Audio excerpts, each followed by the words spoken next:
I glanced at my reflection in the elevator's mirrored panels, adjusting the $70.00 blazer I had snagged during a Labor Day sale at Nordstrom Rack. In just a few minutes, I'd be stepping into yet another strained family gathering, smiling through clenched teeth while my siblings listed off accolades, unaware of everything they didn't know. The elevator chimed, opening to the private rooftop of the Shoreline Terrace in San Diego, a favorite among the city's elite. There they were, the Prestons, my family, known for their Pacific Coast property empire and their obsession with public image. "Well, she made it," my sister Bianca said, raising a sculpted brow. Her designer heels clicked against the tile as she walked over. "We thought maybe your startup couldn't spare you." I slid into the vacant seat beside my father, who eyed my thrifted heels like they personally offended him. "Busy day," I said calmly. "Meetings ran late." "You're still doing admin stuff?" my younger brother Dylan asked, barely glancing up from his phone. "Scheduling emails and whatnot?" "Something like that," I replied. "My real job? Founder and CEO of Calum Equity. But they didn't need to know. Not tonight." Dad gave his trademark sigh. "Nora, you're 35. When are you going to take life seriously? Bianca just secured 3 new luxury condos. Dylan landed a $12 million 0 cents investor. And I'm paying my bills," I said with a nod. Bianca grinned. "You'll appreciate tomorrow's surprise. Preston Group is finalizing a $80 million 0 cents partnership with Westbridge Holdings. Their CEO's flying in to close it."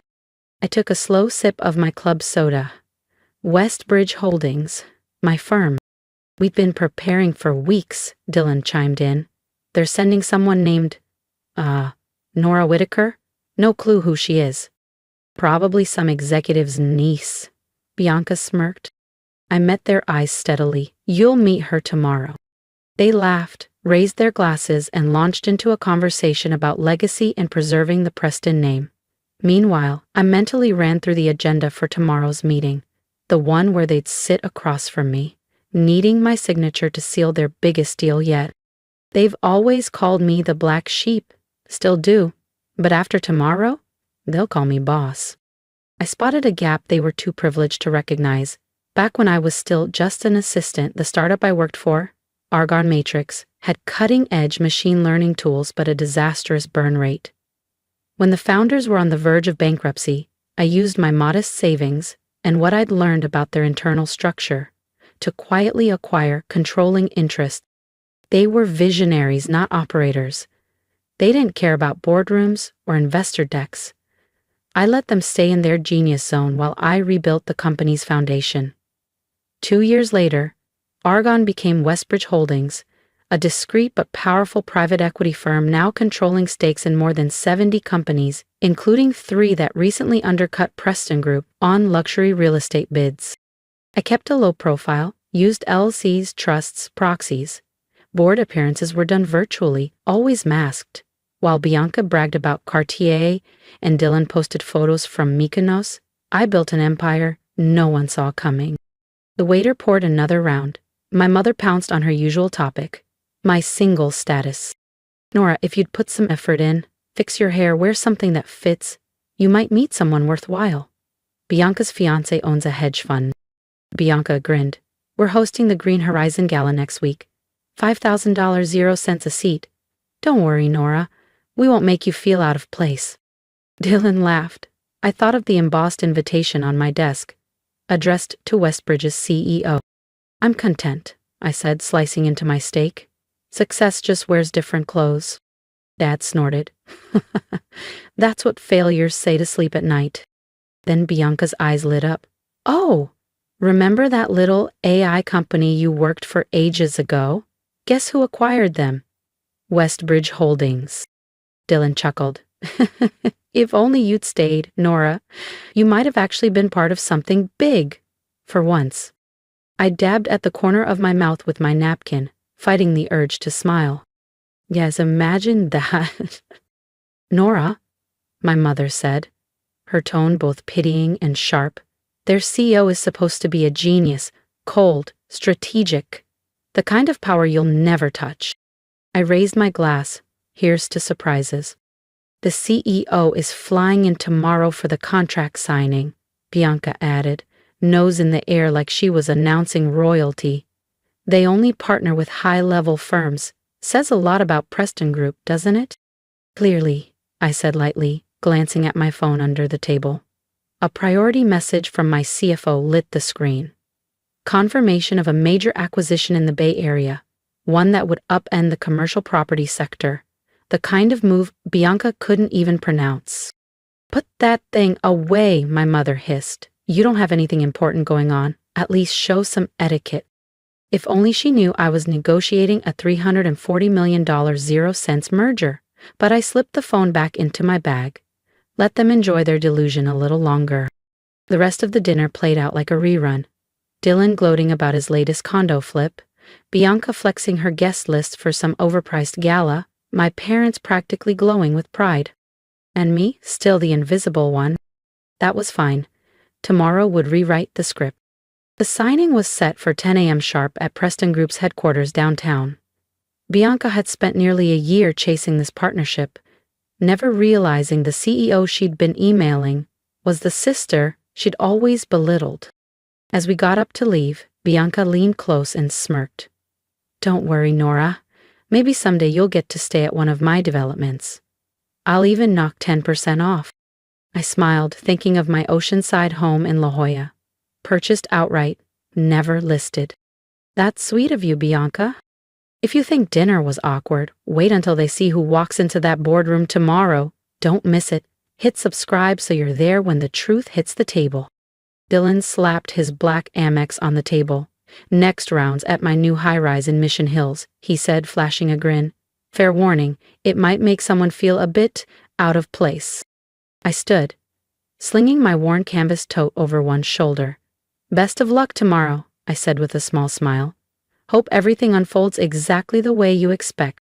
Bianca gave me her trademarked smirk. Some of us actually thrive under pressure, Nora. Just don't let your little desk job make you late. I walked past their flashy rides, Bianca's silver Porsche, Dylan's matte black Tesla, toward my familiar Civic parked under a flickering street lamp. Tomorrow, I'd be arriving in my Phantom. And tomorrow, the masks would come off. But tonight, I returned to my modest loft in Bankers Hill, powered up my encrypted workstation, and quietly closed a deal that would reshape the AI analytics space. Because true power doesn't need applause, it works in silence, until silence is no longer an option. What happens when the overlooked sibling walks into the boardroom as the one calling the shots? Stick around, the reveal is coming, and trust me, you won't want to miss it. Tap subscribe so you're here when the truth hits like a thunderclap. This morning, there was no hesitation.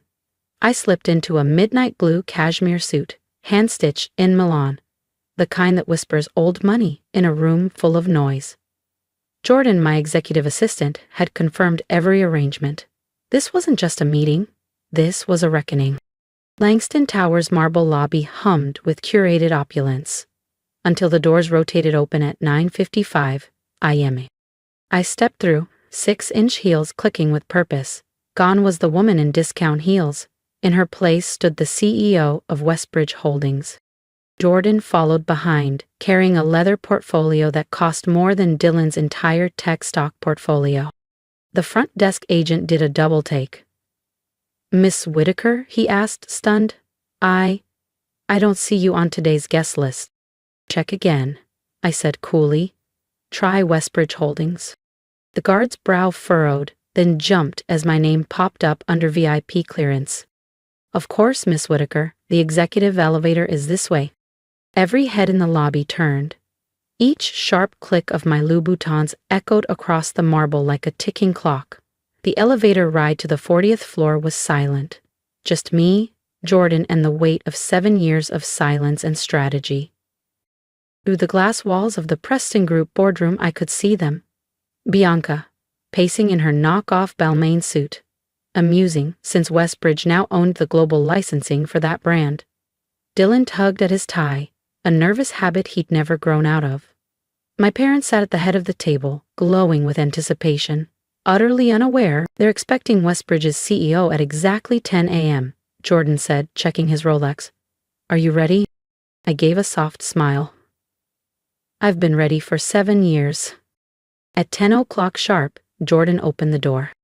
Voices died instantly. 4 pairs of eyes turned toward me.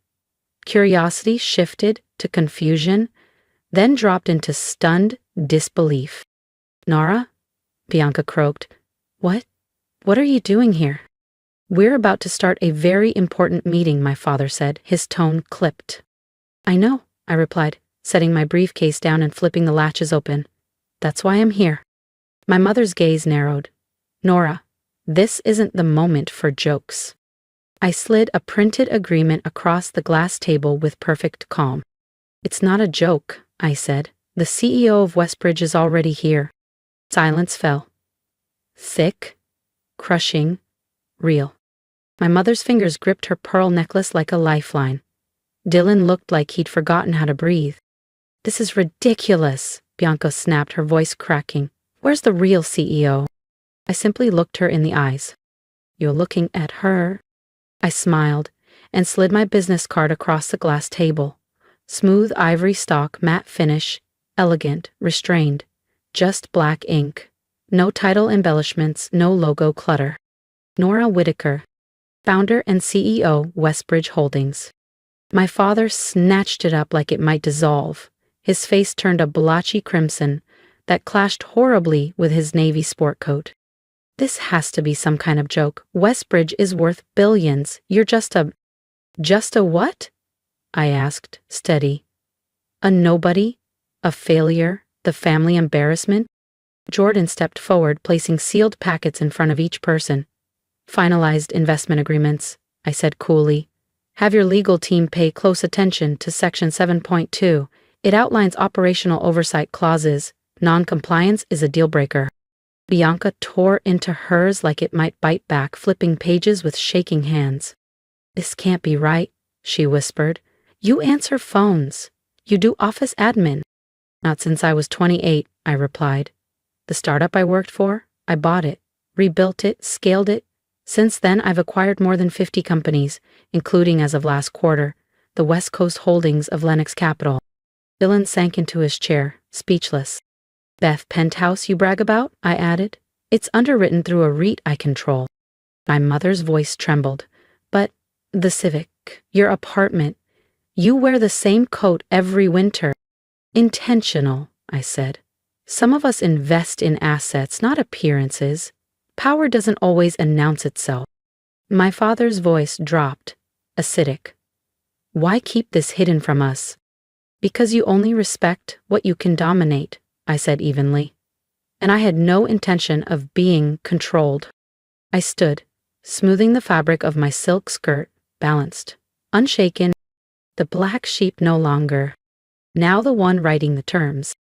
Now then, I said, setting a sleek Mont Blanc pen beside the contract.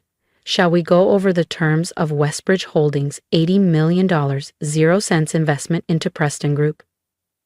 It's a considerable sum. Best we clarify exactly what you're signing.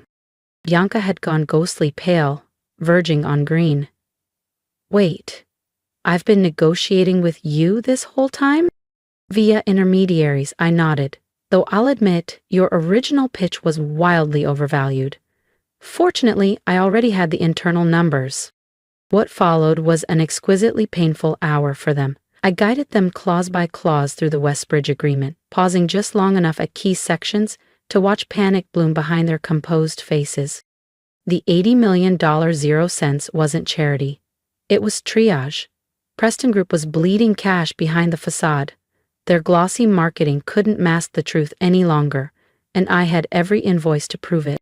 Of course, I said, flipping to the final section. This deal comes with conditions, namely, leadership restructuring. I looked straight at Bianca. You'll be removed as project lead. Effective, immediately. Her jaw dropped. You can't, this is my initiative. I built this. Actually, you fronted it, I replied. But every one of those deals? Funded through Westbridge shell subsidiaries. You've been selling my strategy in your name. I turned to Dylan, whose confident smirk had vanished. And those leveraged loans you've been hiding? We hold most of the debt. So, technically, you now work for me. My father stood, red-faced. Now hold on, Nora. This is outrageous. You can't just— I can, I said smoothly. And I have. Westbridge isn't some boutique firm. We own pieces of over 70 major corporations. Your company? Barely registers. I paused, letting the truth land. But since we're family, I'm giving you a choice. Sign the deal, accept the terms, or decline, and watch the whole house of cards fall when I call your debt due. Silence settled like dust across the boardroom. Bianca's shoulders trembled with quiet sobs. My mother, always so composed, sat hollowed, as if decades of image management had collapsed in an instant. Dylan stared at the contract as if it might burn through the table, and my father finally lifted the pen. His hand trembled, decades of pride and control cracking as ink hit paper. One by one, they signed. Jordan gathered the signed contracts as I stood, slipping on my tailored coat. I have another meeting across town, I said, buttoning it with care. Feel free to let yourselves out. I cast one last look around the marble-trimmed room. My actual office makes the space look like an upscale supply closet. Jordan will guide you through the transition. At the door I paused. Oh, and Bianca, about that Green Horizon gala next month. She blinked, wary. Yes. Don't worry about an invite, I said, smiling faintly. I bought the venue last year. Actually, I own most of the buildings your galas are hosted in. Funny how that works, isn't it? The ride back to Westbridge True headquarters, an understated tower in La Jolla with ocean views, gave me space to breathe. The confrontation had been deeply satisfying. But it wasn't about revenge.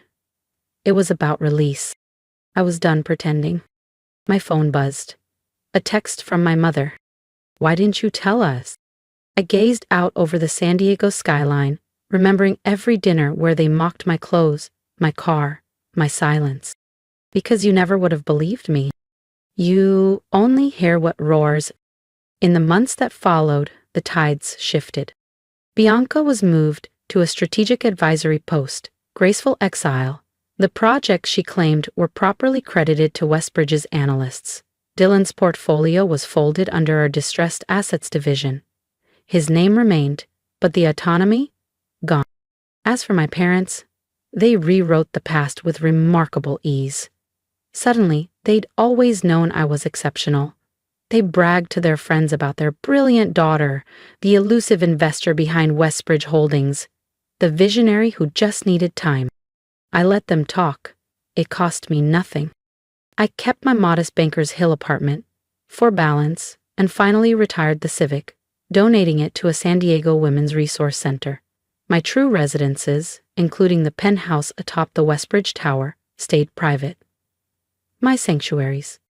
The next family dinner, it was held in my executive suite, 60 floors above the city. They admired the panoramic ocean views, the curated art, the hushed, understated wealth. I lifted a glass of Brunello worth more than Bianca's wardrobe. Success, I said quietly, isn't about what you flaunt. It's about what you build when no one's paying attention. No one replied. For once, the black sheep had silenced the flock. But here's the twist. I still shop at Target. Because real power doesn't perform. It simply is. If you made it to the end of my story, thank you for seeing me. I was the one they dismissed, the quiet one, the underestimated. But I've learned you don't need applause to matter. If you've ever been counted out or belittled, drop a comment below. Tell your story. And if this resonated with you, hit subscribe. Not for the drama, but for the truth. The ones they mock the most often build the strongest empires. You don't owe anyone proof. You owe yourself the life you've imagined. Build it, quietly, relentlessly, and on your own terms.